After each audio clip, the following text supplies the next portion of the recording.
के नाखून न लिए तो संगीन नताइज भुगतना होंगे। मैं आपको ये बताऊं कि सैलाब का खतरा अगरचे टल चुका है, लेकिन आप हमारे कैमरा में जो विजुअल इस वक्त देख रहे हैं, ये तस्वीरें देखकर आपको इस बात का अंदाज़ा लग ही गया होगा कि मैं किस पर बात करना चाहूँगा। यानी मैं बात करना चाहता हूँ ठोस फुजला की, कूड़ा करकट की, पॉलीथीन की और प्लास्टिक की बोतलों की, जो इस वक्त आप हमारे विजुअल्स में देख रहे हैं। ये झेलम के किनारे पर हमने आज सुबह अपने विजुअल्स में, अपने कैमरा में इसको कैद किया। यानी हज़ारों टन फुजला को झेलम के किनारे जो है डालने से यहाँ न सिर्फ इसकी हैयत जो है वो मुतासर हो रही है, वहीं सैलाब का ख़तरा भी सर पर मंडलाने लगता है।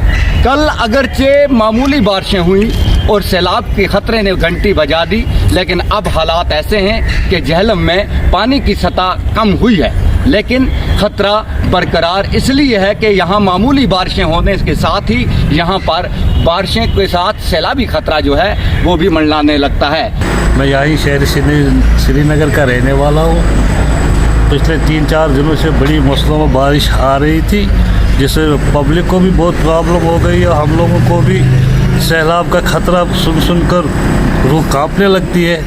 ये झेलम को इन्होंने काम किया है, ये कुछ नहीं है, ये अब जल्दी से पानी ऊपर आ गया। हम गवर्नमेंट से यही अपील करते हैं कि इसकी ड्रेनेज सिस्टम को ठीक करो।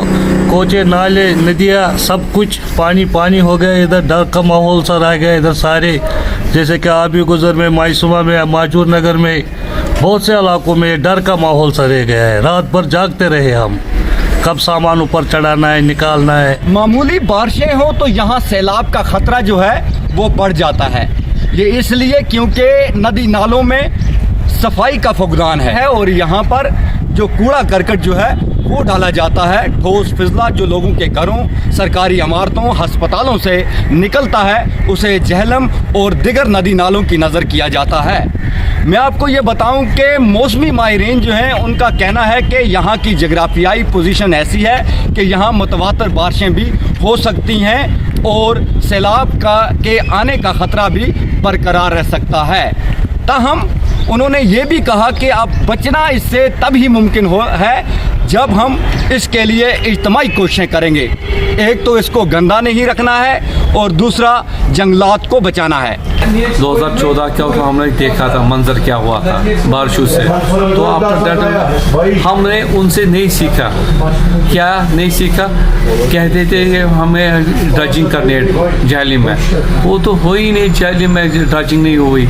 रही बात, अल्लाह ताला ने इस टाइम तो हमको बचाया, और कितनी बार अल्लाह ताला बचाएगा। ये हमारी जो चीफ इरिगेशन के चीफ हैं उनको देखना है, इस प्रिविलेज कैसे करना है, इसमें बचाना कैसे। जैसे झेलम है उतना ही वो उसको तो बाइफ्रिकेट कर सकते नहीं। जो बाइफ्रिकेट करते थे वहाँ पर कंस्ट्रक्शन जोन बन गया। जो फ्लड चैनल्स थी वो तो अब तो बिल्ट अप एरिया हो गया। नाजरीन, अब सरकार को चाहिए कि इसके लिए कोई ठोस इकदाम करे। ठोस फिजला नदी नालों की नज़र करने पर जो है कार्रवाई अंजाम दे। जंगलात के कटाव, आबी ज़खायर और बस्तियों की तामीर पर रोक लगाए, फुजला पर रोक लगाए, ताकि इस शिद्दत को कम किया जा सके। बारिश हुई थी, उसकी वजह से जो झेलम की पानी का लेवल वो बढ़ गया था।